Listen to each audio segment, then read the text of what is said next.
Marhaba, my name is Megan and welcome to Wanderlust Voyages. We are here to share all about Morocco with you, from the culture to the cities to the cuisine. If you would like to know more about Morocco, please be sure to like this channel and subscribe for more videos.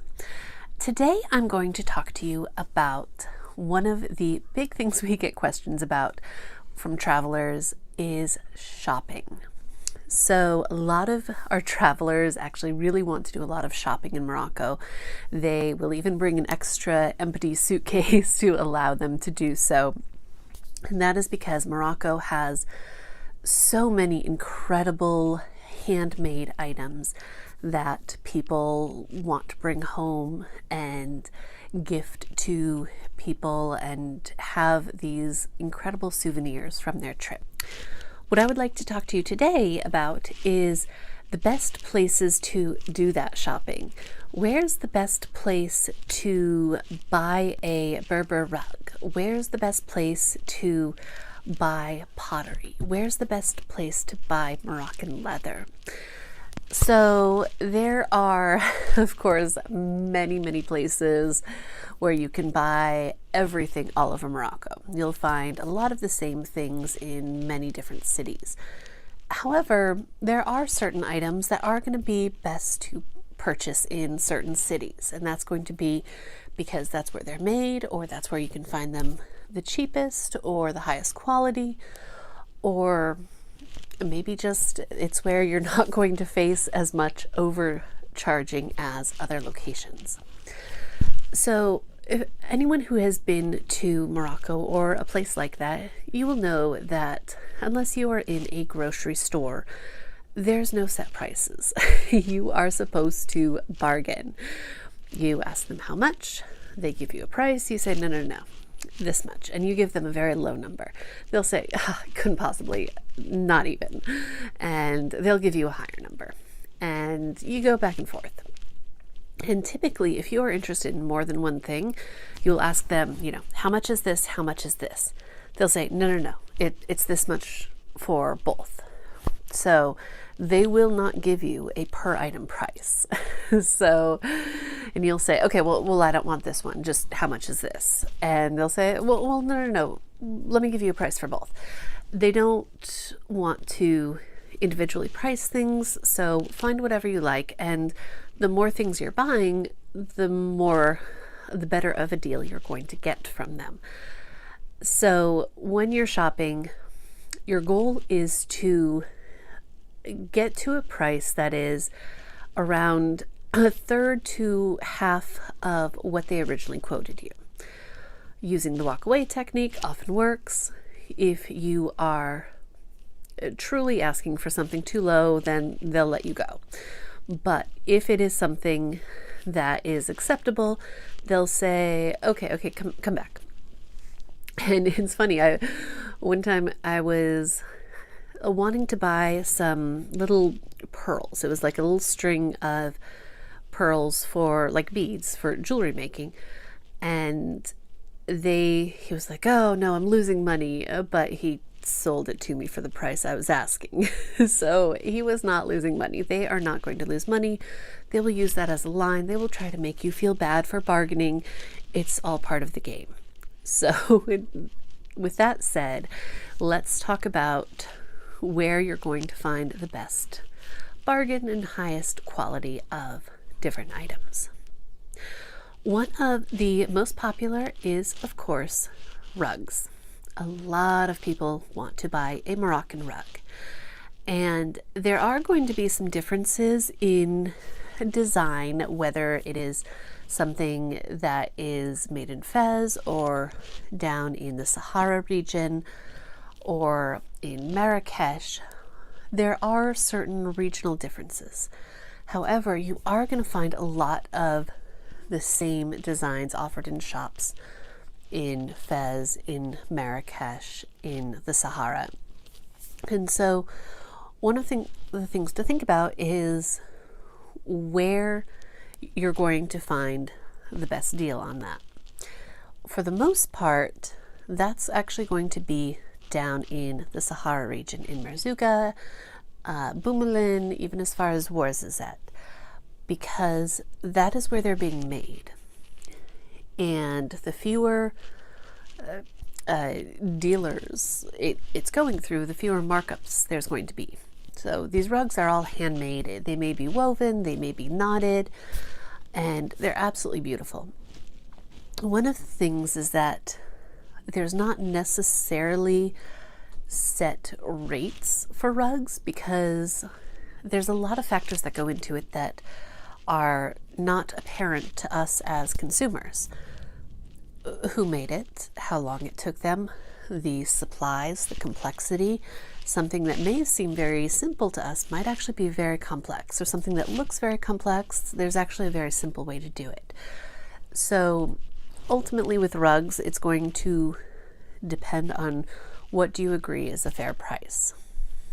So down in the Sahara, Merzouga in particular, you are typically going to find a lower price on the rugs. Part of that, as I said, because it is going through fewer dealers before it gets to you, the final purchaser. The other part is simply the number of buyers that come through, and kind of what the standard is for the region. Overall, there's a lot of things that are less expensive down in the Sahara. And in Fez, it's such a popular city. There's thousands and thousands of tourists going through there, and they only go through there. You know, maybe they're not going to make the long trek down to the Sahara, and so they're going to have fewer options, or maybe that's the first place they're going. So they don't really have any idea, and they're like, okay, sure, I'll pay this price. But it's going to be more expensive. So if you are going through the south, absolutely wait and buy your rugs down there. Of course, if you're not going to the south, not everybody does. It is a long drive down there. By all means, do your rug shopping in Fez and Marrakesh. Another very common thing that people want to buy in Morocco is leather. Moroccan leather has been famous for centuries. It has been sought after for as long as Morocco has traded with other countries. And you are going to find the best options, lower prices, and more selection in Fez. The Fez tanneries are very, very old. The dye pits that they use have been in use for nearly 1,000 years, and they're still processing the leathers by hand in the same way. Now, there's 3 main shops that surround these dye pits, and they're all pretty much the same. Now, this is going to be an important point. When you are shopping, if you are a foreigner, first of all, you're never going to get the same price on leather or on anything else as a local. Simply by the fact that you are traveling there, that means you have more money than a lot of them, and you're going to pay a higher price. So don't worry about getting the same price as a local. That's simply not going to happen. However, that doesn't mean that you want to fall victim to them overcharging. Now, there's this conception that you don't ever want to go shopping with a guide, because then you're going to get overcharged. That is true some of the time. It depends on who your guide is. There are some that specifically will take you someplace and convince you that it's going to be a really good deal and you should buy this, but it's actually a lot more expensive. Especially be wary of any guide, especially offered. One thing like Riyadh will usually do this is they'll say, oh, we'll get you a guide, it'll be free. Well, you're not paying for the guide directly, you're paying for it indirectly through your shopping. So always be wary of that. However, our guides, we have one primary guide, but if we happen to have 2 groups on the same day, we do have backups. But they all are, they are paid more because they are not They are there to show you the history and to help you not take advantage of you. Our guides in Fez will assist you to an extent. You know, they're not going to do the bargaining for you, but if they hear, you know, you're being charged something that is way too high, he will step in and say, no, absolutely not. There was once we were in the Fez Medina with a group, and there had been another group in the same shop, and the salesman thought that one of the ladies was with this other group, and he was helping her, and he was like, okay, yeah, you know, this beautiful leather jacket, and he gave her a price. And so she was okay with it. She's like, okay, great. And then it came time to when she was kind of finishing up, and the guy realized that, oh, she's not with that group. She's with this group. She was with our group. And when he saw that, you know, her talking to our guide, then suddenly he disappeared. And when she went to be rung up, oh, the price of the jacket dropped by $100. So that is a very telling example of how the guide you're with matters when you are shopping. You know, I don't want to say that it doesn't happen, because it absolutely does. But if you have a good, trustworthy guide who is being paid fairly, then you are going to have him be able to assist you and help guide you on, ooh, that's way too much, or no, that's a reasonable price. So leather in Fez is going to also be many different kinds. They make leather out of the skins of all kinds of animals. You can get sheep leather, goat leather, cow leather, or camel leather. And they have some different properties. Camel leather is very, very lightweight, and it is pretty durable too. Cow leather is very heavy. So a lot of the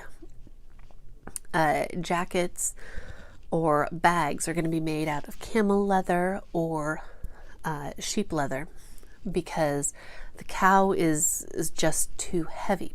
But if you are looking at like the poofs, or very more of like a travel bag instead of just a carry day bag, then you're also going to find those made of the cow leather.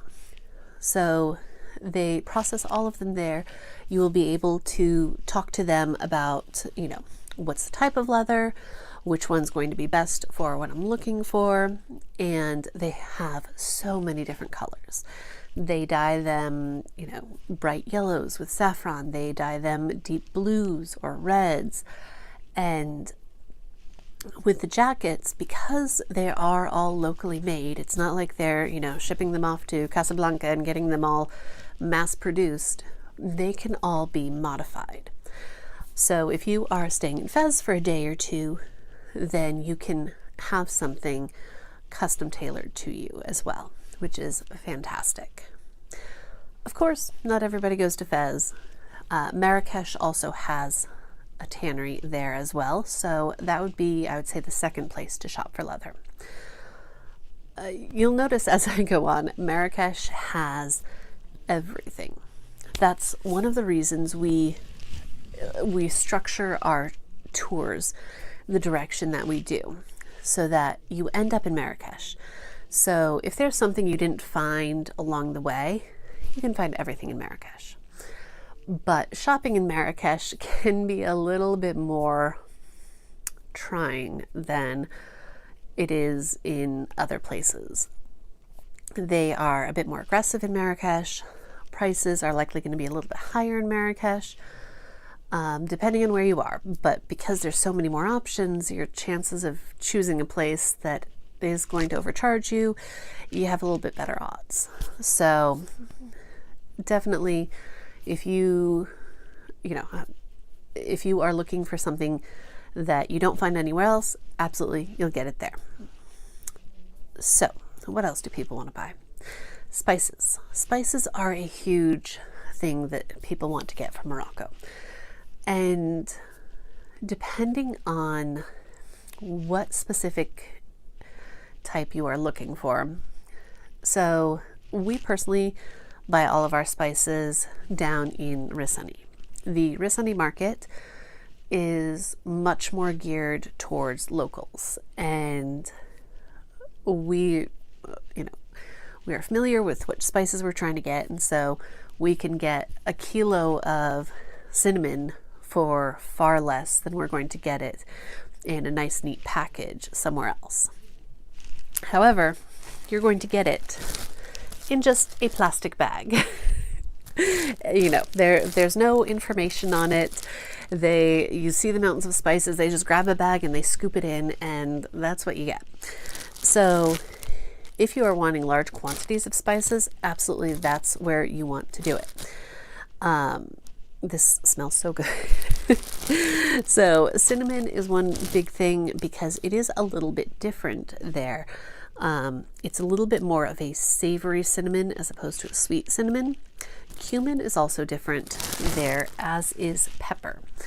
And of course, if you want something like ras al hanout or the harissa powder, absolutely get that in Morocco as well. If, however, you don't want large quantities and you want it to be a little bit better packaged with, maybe a tag that tells you what it is. Quick aside. So two of the spices that we routinely buy from Morocco is we get paprika and we get harissa powder. Well, they're both kind of reddish, and there was a time that I asked Bill, I'm like, okay, which is which? And he thought this was the spicy one, this was the paprika. Well, he had them switched, and for a while I was wondering, I'm like, why are you making the food so spicy? It's because he thought it was paprika and he was adding more harissa powder, and so sometimes having things labeled is a very good idea. So if you want to have smaller quantities, nicely packaged, nicely labeled, one other quick anecdote about the perils of these bags. So the trip before last, I had a large bag of paprika, and it broke in my bag. I don't know if I should blame the US Customs, because I did have a little, slip in there that says they had to open up my bag and look through it, or if they just opened up and saw that and they're like, forget it, I'm done. But my shoes are now stained a little bit red. The inside lining of my suitcase is stained red. So if you do go for the large bulk quantities, try to get a container to hold it a little bit more securely. That's why sometimes you want the nice, neat packages, and that you're going to find in Marrakesh. Marrakesh, they have the Berber apothecaries, where they will talk to you about, it's like a little mini lesson about what different spices they use for different ailments. There's a lot of people, especially in the rural communities down in the south in the mountains, where they don't go to doctors. If you have an upset stomach, you drink a tea made with this. If you have a cold, you use some flu. Different ailments are treated with different herbs and spices, because a lot of them do have medicinal qualities. So that's one of the things that they will talk to you about, like, oh, this, and this are used to treat these things. And then, of course, they do have all of the regular spices as well as a few different spice blends. Spice blends are amazing. I have mentioned multiple times that I cannot make a tagine to save my life. And so that falls to Bill Gates. He has these spice blends that he will make for my family, because he'll say, like, oh, you use this much of this and this much of this. And, he'll start to do that, and then he'll keep adjusting it. So having a pre-made spice blend is wonderful. Other types of spices, you may, well, one thing in particular that you do want to buy elsewhere, saffron. So saffron in Morocco is grown in like around Talouin. That's where you're going to find the saffron co-op. It's all the way from like Urica down to Talouin where they grow it. So it's a wonderful place to find it. Around Taroudant, even over like Essaouira is where you're going to get the saffron that comes straight from the co-op that you can be guaranteed is legitimate.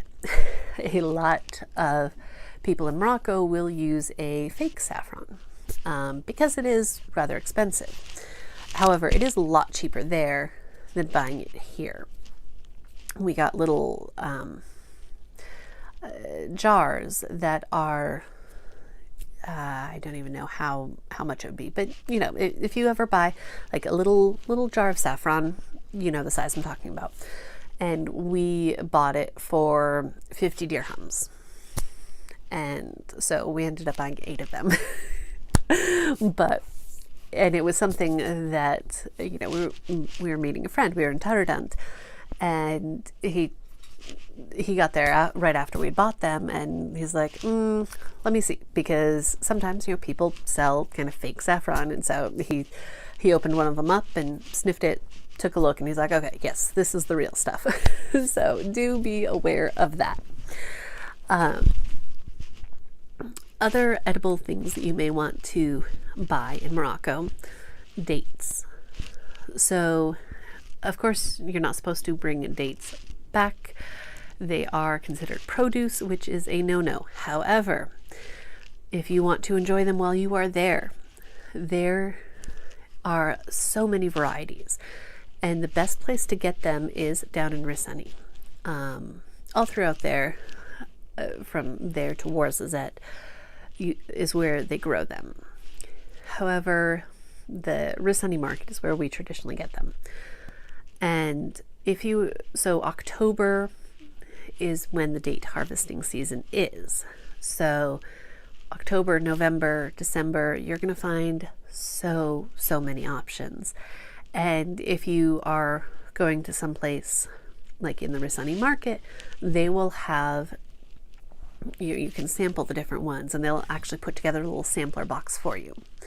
They also make date syrup out of that, and even date coffee. So we have some. We don't really drink it very often because it's decaf, but it tastes kind of like caramel. It's delicious. So absolutely, that's another place to buy dates. You want to do that in the south, specifically around Rissani. You know, we've had times where we're going through there, and you know, we're going to head up to Fez, and so a friend will say, hey, bring me some dates. So definitely those are going to be where you get the best ones. Something else would be argan oil. Now, argan oil, a lot of people know it as just for cosmetics, but if you get it, you can also get it for culinary purposes. Hold on, let me go get that, and I'm going to show you what it looks like. Okay, this is the argan oil for culinary purposes. You can see it is more of an amber color instead of a golden like the cosmetic. And the difference is that they roast the argan nuts before they process them. If you don't roast it and just process them raw, you get the cosmetic. If you roast them and process them, you get this wonderful nutty flavored oil. So it is wonderful to just dip bread in. That's mostly what we do with it. You can also drizzle it on salads, and I also use it to make amlou. So amlou is what they call, you'll hear it referred to as Moroccan peanut butter, but it doesn't have peanuts in it. Instead, it is more like Moroccan almond butter. They grind almonds and they add honey and the amlu, the argan oil, and it's this wonderful, nutty, rich, sweet spread that, again, you dip bread in or spread on bread. I've actually even like mixed it into ice cream. It is so, so good. So because, you know, you can absolutely buy amlu there, but that's one more thing to add weight to your suitcase. So if you are good in the kitchen, then you can just get the argan oil and make it yourself. So where to get argan oil? That's going to be kind of outside of Marrakesh. The co-ops are just outside of Tardant, and the trees they grow starting somewhere between Marrakesh and Essaouira, down through Agadir and in a bit. So that's going to be the region where you're going to want to get your argan oil for both purposes. And there's going to be specific shops for it where like that's all they have, so argan oil products. You also get to, you know, see how it's processed and taste the amlu and the argan oil and argan honey, which of course is made from the bees that collect pollen from the argan trees. And of course, like everything in Morocco, there are places where something is actually not real. And so you do need to be a little bit careful, and you want to make sure you're buying it from a reputable location. And that is, again, where trusting your driver is going to be important. So again, buying is totally up to you, but if you are wanting to do that, absolutely get it on your way between Ouarzazate to Marrakesh, or between Marrakesh to Essaouira or Agadir, or if you're going to Tardant, definitely get it there. And also definitely try the argan honey. It is absolutely delicious. So what else do people want to buy? Wood carving, though, so things that have been carved out of wood. They do that a lot in Essaouira and also Marrakesh. You'll find a lot of woodworking shops there where you can watch them, you know, carving these intricate boxes and chess sets and, you know, inlaid pieces. And so that is a wonderful, wonderful place, both of those cities, to purchase handmade wooden objects. And you're going to find more variety in Marrakesh, of course. And actually, one of our travelers one time, he had a very specific request. He wanted a camel, a carved wooden camel that was about 2.5, maybe 3 feet tall. And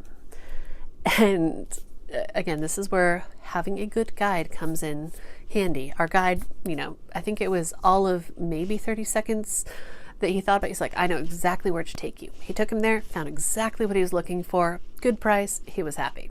So definitely, if you have a specific thing you're looking for, ask your guide, because there are so many shops, little souks in the Medina, that you're not going to discover them all. And you may, you know, think like, oh, this is good enough, just because you didn't go one more street over and find the perfect one, or, you know, you do try to explore everything, but now you can't remember which one you saw the best one at. So always, you know, rely on your guides. They're experts. We provide them for a reason. Other things that are really great to buy in Marrakesh are the lamps.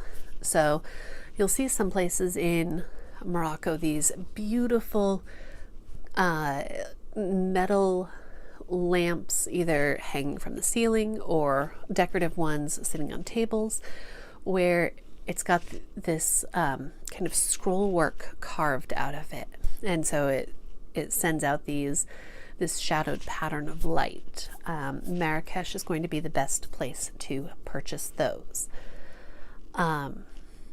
Something else that you'd want to get in the Sahara would be the woven items. So these were some small things I was able to grab. These are made from the grasses down there, very common. Trivets, bread bowls. They have little ones that have like a little tagine cover on them. Wonderful place to get those as well.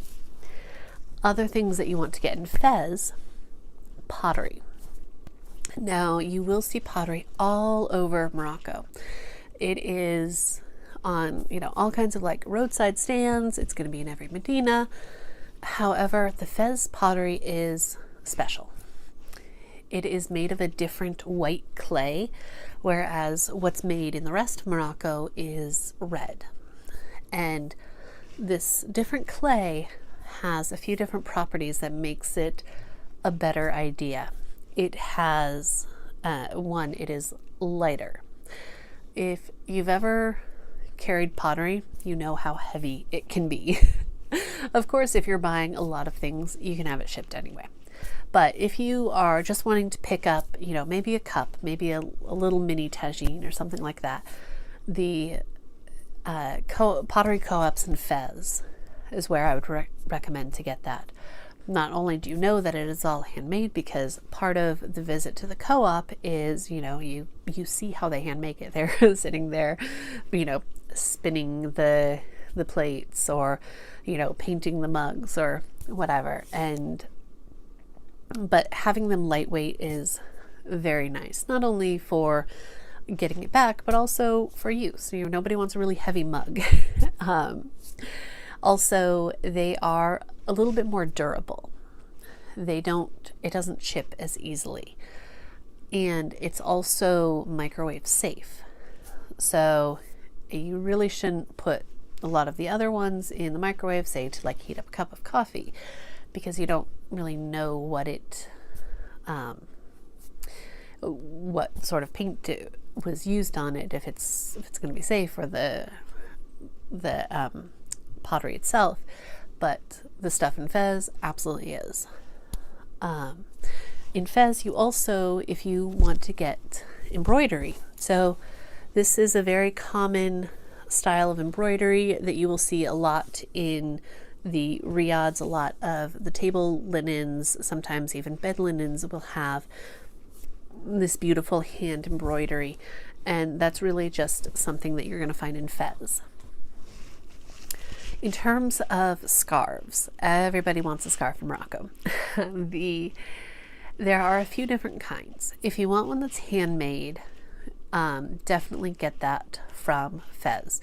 They have the silk weavers there, where they make silk thread out of the fibers in the agave plant, and they weave that into these beautiful scarves. And they're very reasonably priced too. Last time I was there, it was 100 dirhams for a scarf, which is, a little over $10 for this beautiful scarf that you'd expect to pay that for like a regular one that's, mass produced, and this is handmade, like start to finish handmade. So absolutely get one there.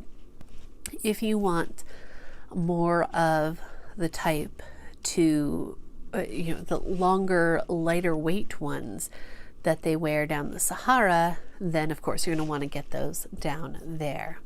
They're very popular, usually very bright color, and the ends are dip dyed in black or gray, and those are very good. If you absolutely pick up one of those, if you are going to do a camel trek, and ask your camel guide to wrap it for you, because if there's any wind, you want to be able to pull that up over your face so you don't end up with a mouthful of sand. But also, if you just want the very pretty ones, they're not made in Morocco. They are made in China usually, or maybe India. But I have found the best ones in the Risani market. I have, I'm sorry to say, about a couple dozen of these scarves. And so there's different qualities. The very thick ones are not as good of quality. They pill really easily, and they're not as comfortable. But the thinner ones are higher quality. Absolutely get those in Risani. That's where I have found them, large selections, and definitely get those there. And the last thing I'm going to talk about is the clothing. Some people would like to get a djellaba or a tuxedo, which is the very beautiful, highly decorated fancy dresses. You will see them, on display in these little shops as you're walking through the Medinas. But one thing to keep in mind, a lot of them, they don't have any place to try it on. And while it is, they are very forgiving styles, you don't want to be trying to guess about it and see, what's going to work and what's not. What I would suggest for that would be Meknes. Now, Meknes is the place where not a lot of people travel. And as such, you're not going to get overcharged the way you are in Fez and Marrakesh, because they're not used to jacking up the prices for travelers. Like I get most of my tuxedos custom made because I'm there so often, and I can do that. I have the time. And I was going to fabric shops because I love the fabric shops there. Fabric is so much more affordable than it is here in the States. And I saw this one fabric I absolutely fell in love with, and told me the price. I'm like, okay, that's kind of expensive. And Bilgit thought that, okay, now we're being overcharged. So later we sent his mother and one of our nieces there. So his mother is a very I would say she drives a hard bargain. You're not gonna take advantage of her. And I think she got a price that was maybe 50 dirhams less. Like, we really were not being overcharged. It was just so intricately designed and hand sewn beads and everything like that. So Meknes is going to be a place where you're not going to be way overcharged. If you are, it's a very small percentage. They're not doubling or tripling or quadrupling the price on you. So in Morocco, like I said, you can get them handmade if you have the time, but a lot of travelers don't.